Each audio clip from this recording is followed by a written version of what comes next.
Boker Tov.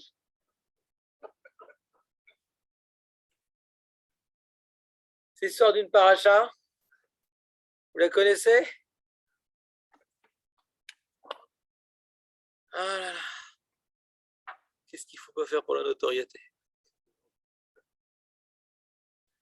Donc, qu'est-ce qu'on est en train de dire? Ah oui, quitter la milchama. Tout ça, etc. Tout ça, un truc.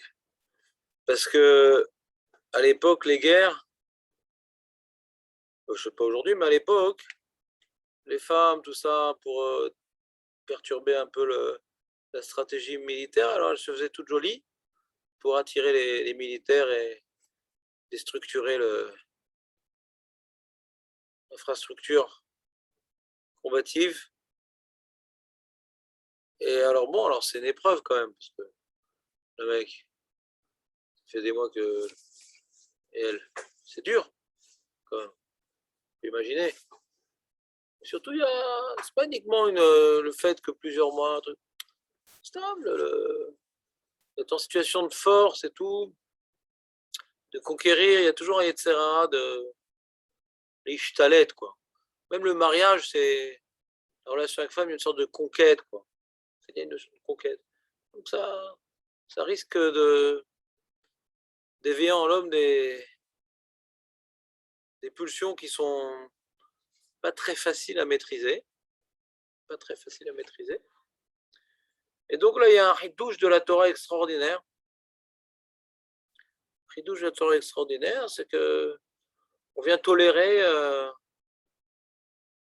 de l'apprendre, truc. Elle marque le Rashi Rambam, est-ce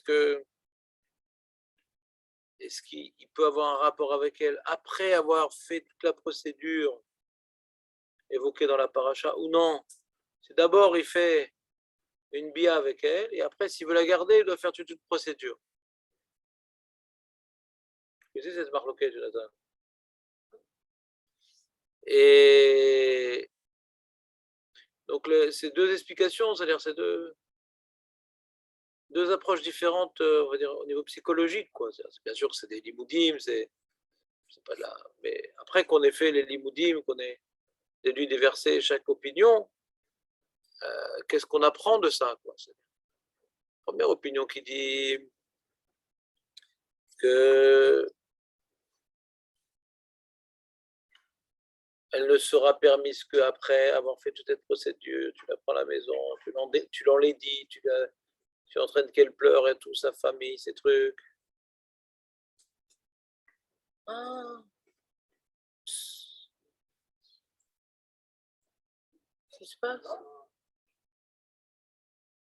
Non, pour aller dans un mariage, il faut un taviarok. Ouais. Et toi, tu as une permission, il y a les Shabbat Rovcha, on est lourd, qu'est-ce que c'est que ça? Ah ouais, ça existe. Ah, parce que c'est sur Aleph. Ah, sur Aleph, j'ai oublié sur Aleph. Profite, la prochaine, il n'y aura pas. À moins que tu redoubles. Ouais.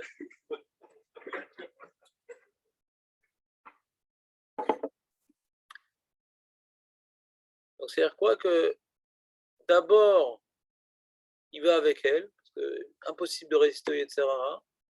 Donc, l'enjeu, il est après, bon, c'est bizarre, quoi, cette opinion, parce que après qu'il était avec elle,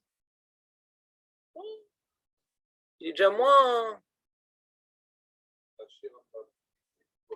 Oh, je sais plus, hein, je sais plus. Je pense que Rambam, c'est dit que d'abord il a une relation et Rashi, non. Je crois que c'est ça.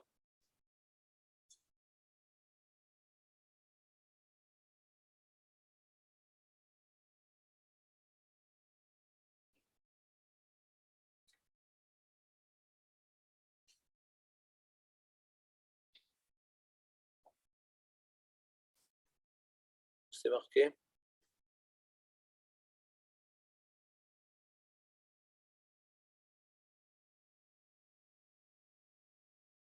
Bon, je sais pas, c'est écrit en petit. Ce qui est intéressant dans Chazal, sans entrer dans ce détail-là, j'ai pas envie de faire de la psychologie maintenant, ça m'intéresse pas. Ce qui m'intéresse, c'est que Chazal, ils disent que c'est pas vu d'un bon oeil cette histoire-là. et celui qui l'apprend quand même, alors il va finir par la détester, et après, l'enfant qui va naître de ça, il va être Ben Sorer ou Moré. Comme on voit, Chazal nous dit que Avshalom, c'était un Ben Yefet Toar, et Bémet, c'était un Ben Sorer ou Moré, bon, pas d'après la Lara, mais c'était un Moré de Bemalchut, ouais. Donc, ce qui est intéressant, c'est que la Torah dit, bon, je vais dans le sens de ton Yetzer Hara, pour pas que tu fasses pire, mais ça racole, je t'ai permis, mais c'est pas bien. Manienne, quoi. Je t'ai permis, mais c'est pas bien. C'est-à-dire qu'il y a, même dans le cadre des mitzvot, il y a une avodat à midot. Tu pourrais croire que tout ce qui est permis dans la Torah, c'est bien. Si c'est permis, c'est bien. Si c'est permis, c'est moral. Si c'est permis, ça me rapproche d'Hachem. C'est un concept important en Elul et toute l'année qui s'appelle un peu Naval Birshut Torah. Le mec, il fait tout le pied à la mais c'est Nevela. C'est pas une bataille navale. Naval, c'est la chose de Nevela.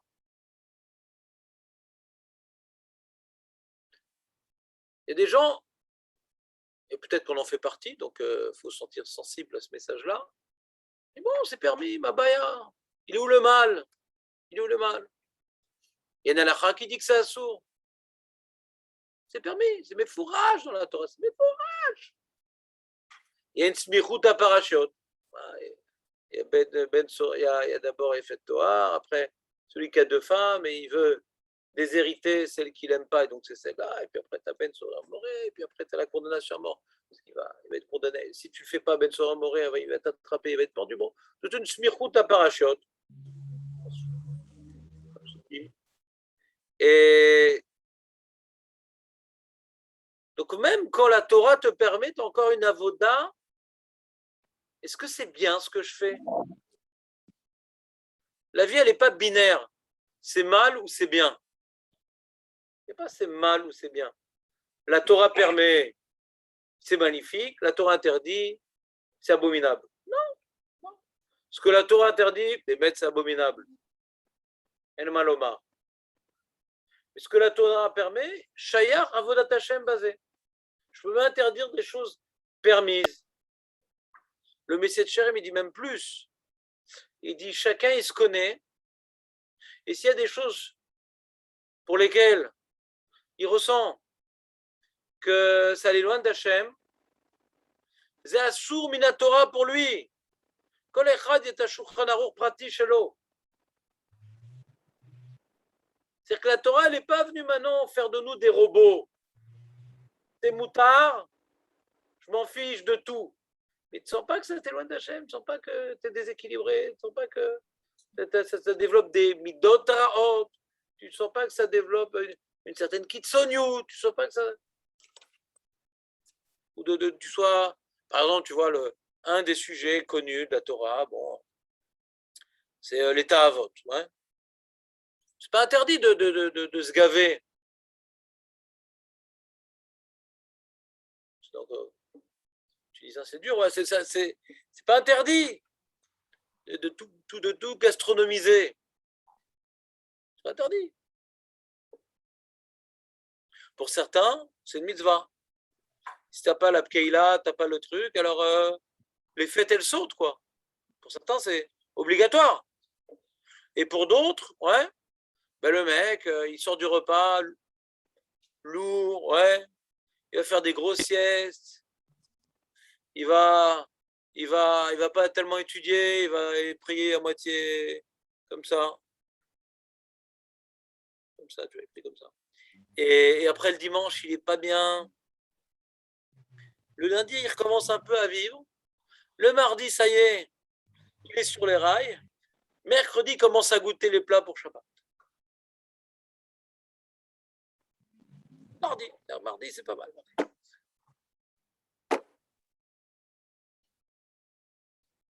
Ah mais c'est une mitzvah.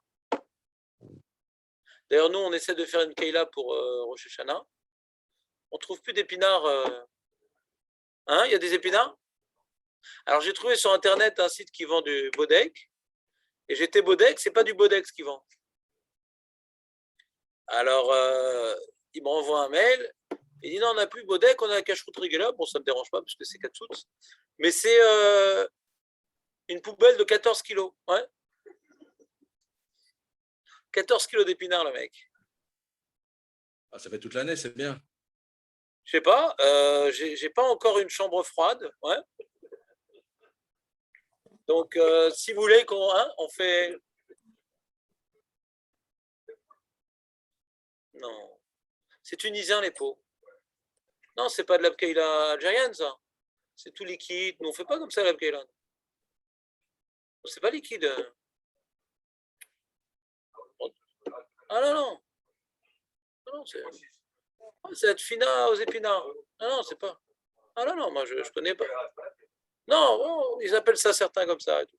Donc, les pots. Puis, il n'y a pas air cher que je prends là-bas en plus. Je n'ai pas trouvé. Ah ouais? Quoi? Un pot-au-feu, ouais. Ouais, oui, un petit poisson avec une carotte sur la tête aussi. Mais qui trouve, moi c'est bon, j'ai pas été Khaïf carotte pour manger du gefilte fish. Comprenez un peu l'histoire? C'est-à-dire, c'est une notion importante, c'est-à-dire, là on est dans une période de tchouva. On est dans une période où on doit faire des efforts. Faire des efforts, alors c'est sûr qu'il y a un premier niveau qui est fondamental, c'est de respecter la lacha. À notre époque où on est des balais de tchouva, à notre époque où on est des balais de tchouva, on doit maintenant, on doit mettre des années et des années et des années à s'éloigner de choses qui sont interdites et à s'habituer à vivre dans le cadre du moutard. Mais il y a certains domaines où on n'a pas été particulièrement gêné dans notre passé non religieux, où c'est accessible pour nous un domaine de religion juive sans problème. Alors, il ne faut pas oublier que c'est parce que c'est permis qu'il n'y a pas une avoda dans ça. C'est-à-dire que l'avoda Hachem passe avant tout par une recherche de Emet. Celui qui ne recherche pas le Emet, savoir ce que Bémet Hachem attend de lui, comment lui doit maintenant se construire, comment lui doit maintenant appliquer une vraie stratégie, eh bien, il ne sera pas forcément rachat, ou comme nous dit Agmara, naval. Parce qu'en général, naval, Birshut Torah, c'est souvent quelqu'un qui connaît la Torah. Un amaretz, il est rarement naval, Birshut Torah. Il est un peu BMI comme ça. Naval, c'est le mec qui fait tout des piles poulim pour se permettre des choses qui sont permises, mais qui sont hideuses. En général, pour être un naval, Birshut Torah, il faut être un petit peu versé dans le Limud Torah, et même un peu plus qu'un peu. En général, nous, le problème qu'on a, c'est que on est incohérent, quoi. Si on réfléchit à ce qu'on fait, ouais, alors, Pitom, Bonek Shabbat, c'est fondamental. Toutes sortes de méthodes qui nous plaisent, sur lesquelles on est très marmire. Et les méthodes qui ne nous plaisent pas trop, alors bon, on les fait de la main gauche, quoi. Donc ça manque. On a parlé de cette semaine de la Avodat Hashem, Marco, tu te rappelles? Avodat Hashem dans la Tfila. Il y a une Avoda dans la Tfila. Les gens y croient que la Tfila, c'est tu vas au Minyan, tu t'assois et tu suis le passeur. Tu sais, pendant la guerre, il y avait des passeurs. Entre les Allemands, entre les trucs. Ouais. Il est là pour que ça se passe très bien. Ça se passe vite. On passe la frontière très vite.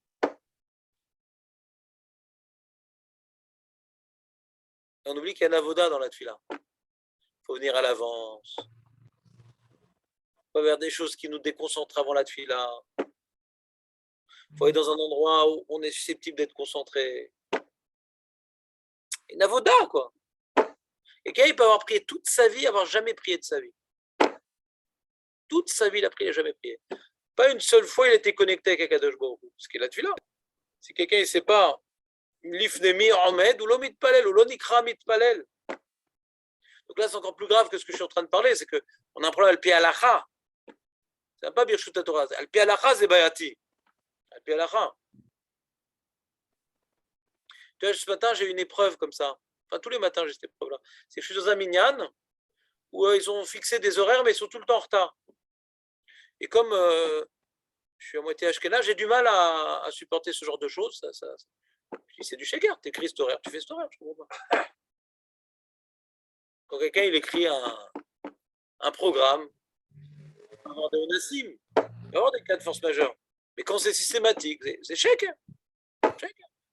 Pour attirer les gens qui croient qu'ils vont finir tôt, tu mets certains horaires où à chaque fois on commence plus tard et tu attires des gens, quoi. Alors bon, on ne dit pas ça comme ça, bien sûr, parce que c'est pas joli. Mais moi, ça m'énerve. C'est pas bien de s'énerver, mais ça m'énerve. Alors, à chaque fois, j'ai un etc. parce que quand ça traîne, etc., qu'on attend ci, qu'on attend ça, c'est même pas que ça commence vraiment en retard, c'est qu'il y a du temps perdu. Et des fois, j'ai envie de faire remuer, j'ai envie de.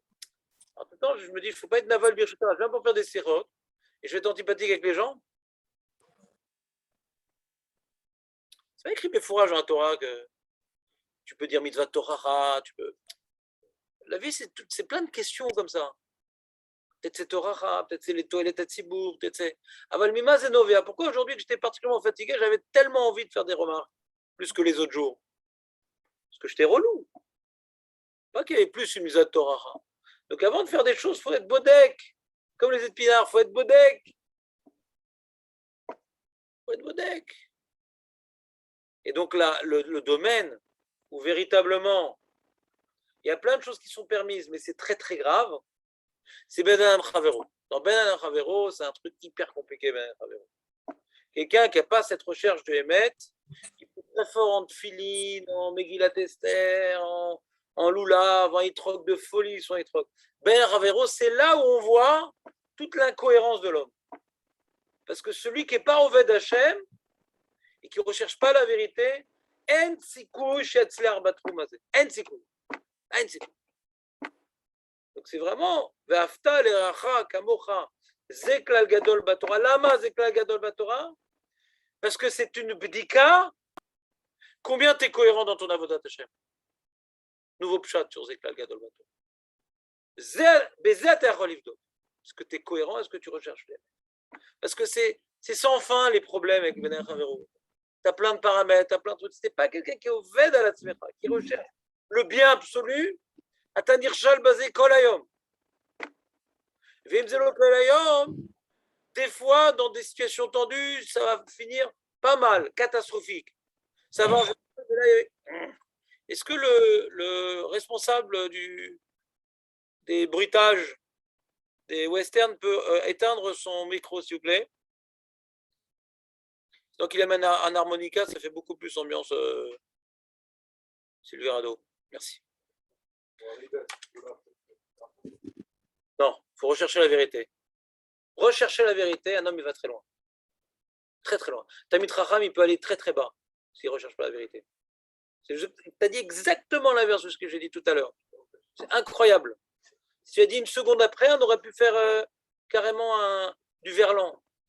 J'ai expliqué que justement, Tamid Raham, il a une épreuve plus qu'un autre. Parce que comme il connaît tous les détails de la halakha, il peut la manipuler et en faire une horreur. C'est la raison pour laquelle la femme, on ne fait pas étudier la Torah à la femme. C'est une Mishnah dans Sota. Qui c'est qu'elle essaie encore son. Ah, c'est Moshe, donc je vais carrément lui couper le sifflet. Voilà. Ouais, parce que comme elle n'a pas la force, la femme. Alors, je ne sais pas si les femmes d'aujourd'hui, les femmes de l'époque, je ne rentre pas dans la souga. Ouais. Il y a des gens qui sont mariés avec des femmes de l'époque aussi. Donc, en tout cas, la femme, elle a un cafard, ça reste un cafard. Je peux l'expliquer. Il y a pas, ça ne mord pas, ça ne pique pas. Ouais. Et ça reste un cafard. Un hamster, c'est mignon.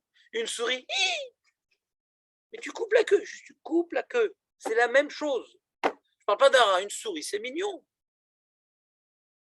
Moi, quand j'ai dû noyer la souris, j'ai eu de la peine. Bon, après, on a appris que c'était la souris des voisins. Et donc, heureusement que j'ai pas dû noyer leur chien aussi, ça aurait été beaucoup plus compliqué. La femme, il y a des choses, elle a des blocages. Elle est beaucoup plus carrée. Elle a des blocages, mal à saute. Il y a des choses qu'elle ne fera pas. Ouais, des choses qu'elle ne pourra pas s'empêcher à faire. Cette rigueur, ce cadre protège l'homme d'une certaine manière. comme on voit avec l'histoire de On Ben Pellet, toutes sortes de lourdeurs qu'il a ramenées de Korach, l'idée comme ça, qui embrouille la tête, et dit, c'est quoi tes ch'touettes là? Allez, va couper les pommes de terre dans le salon, dans la cuisine. Qu'est-ce que tu racontes comme histoire? Un homme, il peut s'embrouiller, mitzadechad, mais il peut aussi dépasser ses limites. Il peut apprendre la Torah et transformer ce qu'il était. Une femme, quand on dit en la date, c'est quoi date? C'est pas Chokhmah, c'est pas Bina. Date, c'est la possibilité d'intégrer les nouvelles connaissances pour changer le comportement. Se formater par le Bina, Chokhmah et Bina. On voit dans une film, date, c'est le Dalet qui est ici, c'est la tête qui vient maintenant avoir une influence sur le comportement. C'est le date. La femme, elle est assez, comment dirais-je, rigide. Je ne sais pas si vous avez expérimenté cette qualité et ce défaut. Cette qualité et ce défaut. Et donc, si elle a une idée négative en tête, et que tu lui apprends la halakha, la femme fait un truc carré, moutard, assour, etc. Oui, c'est moutard parce que ça, mais c'est assour. En vérité, c'est que des rabanan. La femme, elle aime bien, tu vois, elle peut tenir chez les maranes plus longtemps que les hommes, à garder les matzot, à garder les trucs. Parce que c'est pas, ouais, c'est que des rabanan, et c'est parce que si. C'est la Torah. Et la Torah, on garde. Non, c'est de marloquette, en vérité, d'après Rabban Gamiel. Tu la destroys si tu fais ça. Dès que tu vas trop rentrer dans les détails, tu vas lui démystifier la chose. Elle a besoin de choses carrées. Alors c'est pareil. Tu as des hommes qui sont comme des femmes. Le Hamaharet, c'est une femme à moustache. Portugais, aspirator. Ça, c'est l'Hamaharet. Alors lui, c'est pas Kedaï qui fasse trop du Youn, c'est pas trop Kedaï qui rentre trop dans les Ta'amim. Oh, c'est pas si grave. Hein. Il y en a qui permettent, c'est un Tana, mais il n'y a pas une seule chita dans les poskim. Ça, c'est pas très grave, Rabbi Akiva, il permet. Oh, j'habite à Rabbi Akiva, Rabbi Akiva. Les chitati, alors. Alors, il a déménagé, avant il habitait à Rehov Chazonish. Il s'en sortait pas du tout, le mec. Donc un Hamaharetz, il est pas le Rambam quand il parle du Hamaharetz, il le met dans la bande des femmes. Hein. Quand il parle de qu'est-ce qui marche avec la femme, les enfants Hamaharetzim, c'est la peur du Honesh. C'est ensemble quoi, c'est-à-dire. Une femme, elle peut faire plein de choses. Si Chazé Shalom, il y a une maladie dans la famille, il y a un truc, etc. C'est ce qui l'a fait bouger. C'est ce qui fait beaucoup là. Il y a des femmes idéalistes en général, ce qui fait beaucoup, c'est les ségoulottes, les trucs. Hein. C'est concret, quoi. Alors quand tu viens maintenant de rentrer trop dans. Alors, ça peut être un aval Birchuta Torah, la femme. Aval Birchuta Torah. Ouais, bon, tu sais, ce qu'on a appris dans comment on appelle ça comment ils appellent ça Mirchlala, ils appellent ça. Et des limoutes de Midrashia, ouais, dans notre cours de Gemara, ouais. La rabbinite Spinoza, hein, elle a dit oh, c'est pas si grave. C'est marloquette. C'est pas bon, c'est pas bon. C'est pas bon. Allez, viens. Tiens, prends une feuille. Donc, si on résume le message qu'on a dit, je ne sais pas pourquoi on l'a dit, que la Torah, quand elle permet, il faut encore vérifier ce que c'est bien pour moi. Peut-être moi, je me mets une petite barrière. Non, pas ça. Tiens, je t'ai fait un petit parce que tu es grand. Est-ce que il y a quelqu'un qui a besoin de feuilles?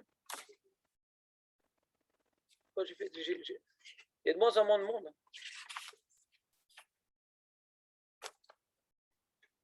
Alors, on est sur la mitzvah de Bitachon. Bitachon, on expliquait la semaine dernière qu'il y avait les Mekorot dans la Torah, qu'il y a des mitzvot qui tournent essentiellement sur le Bitachon. On dit qu'il y a mitzvot assez d'avoir confiance en Dieu. On a vu cette mitzvah-là de Tamim, Tieh, Hashem, Elokecha. Que même si le sorcier te dit ah, j'ai vu dans ton horoscope que tu vas Chasvé Shalom, l'horoscope. Je suis Boter Bachem. Je ne sais pas qu'il ne va rien m'arriver, mais s'il m'arrive, ça vient d'Hachem. S'il m'arrive, ça vient d'Hachem. Ce n'est pas ton horoscope qui a déterminé. Et comme il dit le Ramban, je suis Boter Bachem de savoir que ce qui m'arrive dépend de mon avoda. Vous vous rappelez de ce Ramban? Ce qui m'arrive dépend de mon avoda. Pas, il y a une autre forme de Mouktoub. Il y a l'horoscope et Hachem. Non, c'est pas ça, Hachem, c'est arbitraire. Ça dépend de mon avoda. Ça dépend de mon avoda. Ah, Tzadik Veralo, etc. Ça dépend de mon avoda. Si maintenant c'était Nixar Alav, c'est pas parce qu'il va faire une plus grande avoda Hachem qu'il va avoir pire. Ouais. Il va pas avoir pire avec son avoda. Mais s'il doit passer certains nisyonotes, c'est pas parce qu'il va être mitrazek bavoda qu'il va avoir pire. Il va avoir moins grave. Tzadik Veralo, c'est pas parce qu'il est tzadik qu'il souffre. Ouais. C'est bien qu'il est tzadik qu'il souffre. Hazakouba. Maintenant, là, il y a un petit paragraphe. Ah oui, il faut que j'en fasse un partage d'écran aux gens là-bas. Alors, petit partage d'écran. Qui fait. Qu'est-ce que j'ai pas enregistré l'enregistrement? Ouais, mais c'est pas grave.